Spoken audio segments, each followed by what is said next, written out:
بسم الله الرحمن الرحيم، والصلاة والسلام على سيدنا محمد وعلى آل بيته الطيبين الطاهرين وصحبه المنتجبين وكل من سلك طريقهم بإحسان إلى يوم الدين. Assalamu alaikum wa rahmatullahi wa barakatuh. La paz sea con todos ustedes. En el capítulo anterior habíamos comentado la segunda fuente de la argumentación para la ciencia de la aqida, que consistía en la llamada sunna, del tipo de la sunna mutawatira o tradición ampliamente comentada o recogida. Ya habíamos explicado su contenido y sus requisitos. En esta ocasión vamos a explicar la tercera fuente de la argumentación en la que se puede utilizar en la construcción argumentativa en lo que se refiere a la aqida o la ciencia de la creencia. Esta tercera fuente es el consenso, el ijma. Pero ¿quiénes son, antes de desarrollar el contenido del consenso, quiénes son las personas que elaboran este consenso o que consensúan un acuerdo sobre algún tema? Bien, las personas que elaboran este consenso son los que decimos el mujtahidin, es decir, al mujtahid. Para definir la palabra mujtahid tenemos dos conceptos. El primer concepto es que todos somos mujtahidin, todos tenemos que hacer un esfuerzo determinado para intentar comprender el Corán y comprender e interpretar la revelación. Ese es el deber de cada musulmán y cada creyente, es el ser mujtahid. Pero el segundo concepto, y es el que nos atañe ahora mismo, es el mujtahid refiriéndose al experto, es decir, aquel que el Corán se refiere, o a aquel grupo en que el Corán define como ar-rasijuna fil ilm, aquellos que han profundizado en la ciencia y en el conocimiento, es decir, aquellos que tienen cierta o tienen un dominio de las ciencias islámicas. Cuando decimos una persona que tiene un dominio en las ciencias islámicas, en primer lugar, esta persona puede ser varón o hembra, cualquier persona puede alcanzar ese conocimiento si se pone a estudiarlo. Las ciencias islámicas obviamente abarcan diferentes áreas. Está el área lingüística o filológica, es decir, el conocimiento de la lengua coránica, la lengua contemporánea del Corán, y también la lengua característica, es decir, cómo el Corán usa la lengua árabe y sus características. Luego obviamente las propias ciencias coránicas, ¿no? Lo que son la ciencia que estudia los elementos que constituyen o que conforman esa estructura o esa unidad estructural de la que hemos hablado en los primeros capítulos.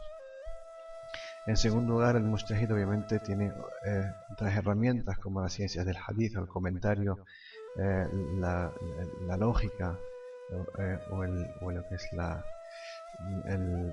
el pensamiento, el raciocinio, la capacidad racional. También abarca otras ciencias como el fiqh, la jurisprudencia, la construcción de razonamiento, y otras áreas. Todas estas áreas del conocimiento las domina, aquella persona las domina, y se verifica efectivamente que así es, que tiene dominio de esas áreas.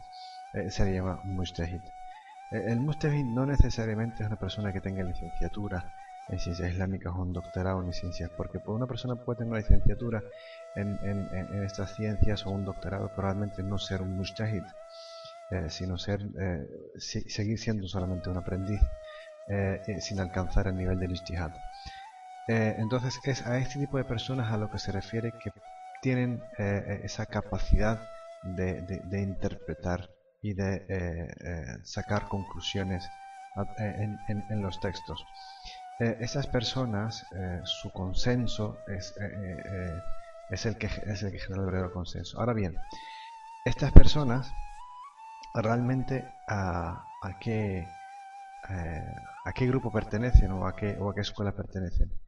Para que exista un consenso que pueda vincular un argumento que tiene que ver con el aqid o la creencia, tiene que ser un consenso de los mujtahidí o de los expertos de todos los grupos de la Umma, sin excepción. Bien, es decir, y esto es lo que confirman todos los sabios. Por ejemplo, incluso algunos que tienen reticencias hacia la opinión de otros grupos, y algunos que incluso tienen posiciones un tanto radicales respecto a otros grupos. Es el ejemplo de Abd al-Qadir al-Baghdadi, al-Tamimi, el de Basora. Tanto en su obra al-Farq bain al-Firaq, es decir, la diferencia entre los grupos, como en su otra obra también, Usul al-Din, los fundamentos del Din, dice que a pesar de que los otros grupos tengan opiniones no ortodoxas según su criterio, porque él tenía una posición muy, digamos, dura respecto a los Mu'tazilíes y a los Rafidíes, pero aún así se reconoce que sin la opinión de sus mujtahidín no se alcanza el consenso. Lo mismo dice el Imam al-Ghazali en su obra Al-Mustasfa. Dice que el consenso no se logra sin la opinión de todos los grupos, a pesar de que estos contengan pensamientos no ortodoxos o innovadores, como les llama él, pero no se puede conseguir el consenso sin su opinión o criterio. También el Imam al-Razi en su obra Al-Mahsul y demás grandes imames y maestros del Islam dicen que el consenso realmente se tiene que conseguir al abarcar todos los grupos, todos los expertos de todos los grupos. Ok, pero este consenso realmente ¿en qué consiste? Este consenso no genera una nueva idea, sino es el consenso basado en un texto, es decir, es la comprensión de un texto. Estamos hablando de la comprensión de las fuentes, es decir, el consenso es la unión de criterio alrededor de la comprensión de un texto coránico o un texto de la Sunna Mutawatir de la que hemos hablado. Entonces, si tenemos una palabra, un concepto, una terminología, una expresión o una ley en el Corán alrededor de la cual hay un consenso por parte de todos los expertos en cuanto a su significado y su interpretación, esa interpretación se convertiría entonces en un argumento vinculante. Y este consenso o esta idea de que han puesto los sabios, de que es necesario ese consenso de todos los grupos, se basa básicamente en el hadith del profeta que dice: La tastami'u ummati ala batil abada, es decir, ciertamente mi comunidad, es decir, mi umma, y por supuesto la umma incluye a todos los grupos, no es un grupo respecto a otro, no se reúne en consenso alrededor de una idea falsa. Y este hadith lo apoya una ley coránica que dice en las horas de las mujeres: وَمَنْ يُشَاقِقِ الرَّسُولَ مِنْ بَعْدِ مَا تَبَيَّنَ لَهُ الْهُدَى وَيَتَّبِعْ غَيْرَ سَبِيلِ الْمُؤْمِنِينَ. Es decir, y quien se oponga al mensajero después de haberle sido aclarada la guía. Y cada vez que se utiliza esta ley hay que subrayar esta parte: después, o esta condición, es decir, después de haberle sido aclarada la guía. Bien, entonces la ley dice: y quien se oponga al mensajero después de haberle sido aclarada la guía y siga, y aquí viene el argumento, otro camino que el de los creyentes, es decir, se desvía del criterio de todos los creyentes, y eso abarca toda la umma, lo dejaremos en lo que ha elegido y lo arrojaremos a Jahannam. Qué mal fin. Esta es la ley 115 de las de las mujeres. Entonces, esos dos argumentos son los argumentos que utilizan los imanes para decir que es verdad que es necesario el consenso de todos los expertos de todas las partes de la umma. Y esto también se rige de acuerdo a los principios de justicia y equidad que el Corán mismo estipula y obliga a los imames, aunque esto a lo mejor puede que no esté en interés de acuerdo o no le interesa a algún grupo la opinión del otro grupo, pero Allah les obliga a ser equitativos en este sentido y a reconocer el otro y a reconocer su criterio y por lo tanto tenerle en cuenta a la hora de consensuar una idea. Y por eso los imames estipularon esta condición porque ellos se han basado en las aleyas que hablan de la equidad y la justicia.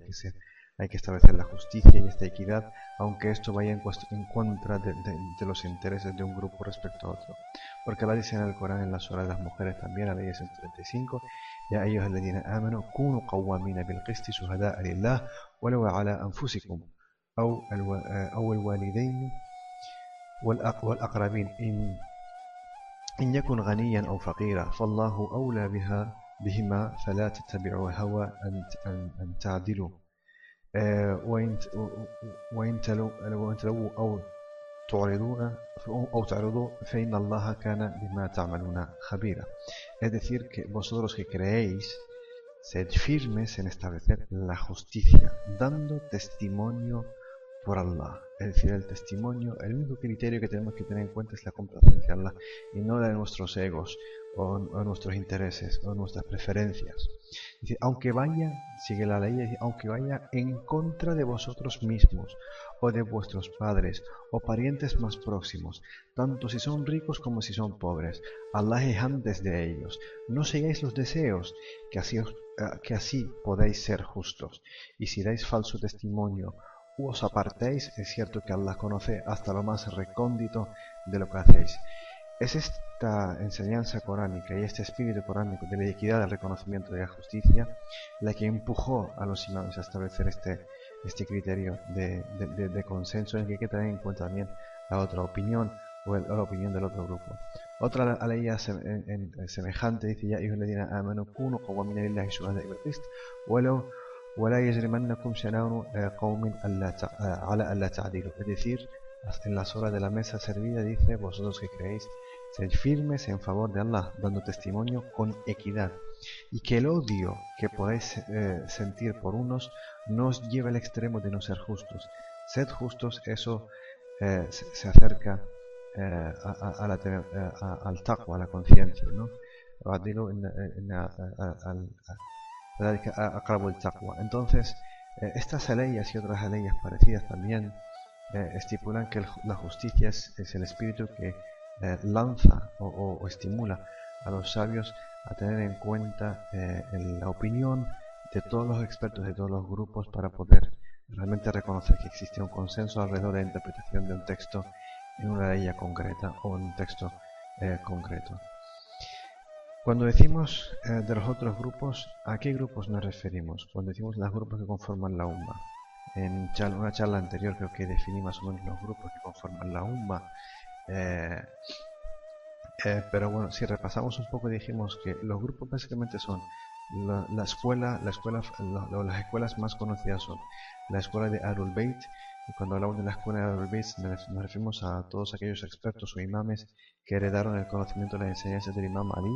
Estamos hablando de Ja'far al-Sadiq, el Imam Ali Hassan Sajjad, y bueno, todos los expertos de Ahlul Bayt, el Imam al-Baqir, el Imam Zayn al-Abidin, etc. O sea, todos aquellos imames o expertos que han heredado las enseñanzas del Imam Ali se llaman la escuela de Ahlul Bayt. Y también dentro de la escuela de Ahlul Bayt encontramos otra escuela también, varias escuelas como el-Zaydiyya, y el-Zaydiyya lleva el nombre de su fundador, que es Zayd ibn Ali, Zayd, hijo de Ali, que a su vez es el hijo de Imam Hussein y es el hijo de Ali ibn Abi Talib. Entonces el Zaydiyya viene de su fundador, Imam Zayd ibn Ali. La otra escuela también dentro del chiismo, de las grandes escuelas dentro de la escuela de Ahlul Bayt, es también el Imamiyya, aquellos que han desarrollado la teoría del imamato, o los que conocemos como los duodecimanos. Otra escuela también son el Mu'tazila, y el Mu'tazila son un grupo que aparece al final de la época en la época Umayya, pero destaca sobre todo en la época Abbasí, y su planteamiento es sobre el debate de la descripción o la definición de lo que es el Tawhid, y también en aspectos sociales y políticos respecto al tema de la justicia social y la igualdad. Es un grupo que ha desarrollado también una escuela de pensamiento dentro de las escuelas, de las diferentes escuelas del Islam. Otra escuela también es la escuela Ibadiyya, y la escuela Ibadiyya lleva el nombre de su fundador, Abdullah ibn Ibad al-Tamimi, que es una escuela aún todavía más temprana que los Mu'tazilíes, porque aparece desde un principio de la época Umayya. También es conocida, por supuesto, la escuela de Ahlus-Sunnah wal Jama'a, y las Ahlus-Sunnah wal Jama'a conforman varios grupos, o la conforman varios grupos, que he nombrado en charlas anteriores. Dije escuelas como la fundada por el Imam Malik ibn Anas, o la fundada por el Imam Abu Hanifa al-Nu'man, o el Imam Shafi'i, o el Imam Ahmad ibn Hanbal, o Abu Mansur al-Ash'ari, los Ash'ariyas, o Abu Hassan al-Ash'ari. Y en cuanto a los Maturidíes, es fundada por Abu Mansur al-Maturdi, o los maestros sufíes que se conocen. Todos estos maestros forman el grupo de Ahlus-Sunnah wal Jama'a. Entonces, todos los expertos mujtahidíes que forman parte de todos estos grupos formarían parte, su opinión se tiene que tener en cuenta a la hora de consensuar el sentido o el significado. Por lo tanto, cuando decimos o hablamos del consenso, realmente no estamos hablando del consenso de una nueva idea o una idea creada, que esto sí se puede dar en el fiqh, es decir, hay un problema determinado y hay una serie de opiniones, y esas opiniones quizás no están registradas textualmente o literalmente en un texto coránico o en la sunna, pero acuerdan que la solución más adecuada y consensúan alrededor de una idea. Ese consenso quizás pueda traer nuevas ideas, pero el consenso del que estamos hablando de aquí no es el consenso del fiqh, ese es el consenso en las ciencias de la aqida. En las ciencias de la aqida, su consenso consiste en el consenso de lo que es la interpretación o la comprensión de un texto ya establecido en el Corán o en la Sunna Mutawatira. Por lo tanto, el consenso de la aqida no trae una nueva idea, sino que en lo que consiste es en buscar un consenso alrededor de un texto, de la interpretación de un texto, o del significado de un término, o un concepto, o una expresión dentro del texto estipulado como fuente principal, que es el Corán, y como segundo texto acompañante sería la Sunna Mutawatira ampliamente comentada, con las condiciones que hemos explicado en la charla anterior. En resumen, la tercera fuente para poder argumentar, lo que nos sirve como fuente de argumentación para la aqida, los fundamentos de la creencia, es el consenso, en tanto que el consenso no trae una nueva idea, sino que consensúa una comprensión o una interpretación de un texto que pertenece a la fuente, es decir, al Corán o a la Sunna Mutawatira, y que aquellas personas que elaboran este consenso son aquellas personas que alcanzan el ijtihad. Y el ijtihad, dijimos, en el sentido de ser experto en las diferentes áreas de las ciencias islámicas, y no el ijtihad en el sentido general, es decir, en la obligación de cada musulmán, cada creyente, de hacer el esfuerzo de comprensión, sino el ijtihad en el sentido de ser experto, como lo que dice el Corán, ar-rasijuna fil ilm, aquellos que tienen profundidad en el conocimiento, y que por lo tanto los mujtahidíes son aquellos que pertenecen a todos los grupos, no solamente a un grupo concreto. Por lo tanto, si decimos que esto tiene el consenso de todos los asharíes, ese consenso no es válido, o decir, no es vinculante en este sentido. O decimos que este es el consenso de todos los mu'taziríes, no es vinculante, o es el consenso de todos los maestros sufíes, no es vinculante. Así que el consenso vinculante es aquel consenso que aglomera o reúne todos los expertos de todas las escuelas. Entonces, en la próxima charla, inshallah, desarrollaremos el último argumento, que es el argumento del intelecto. Digo esto y pido perdón a Allah por todo error que haya podido cometer, y tenemos nuestro encuentro en la próxima charla. Assalamu alaikum wa rahmatullahi wa barakatuh.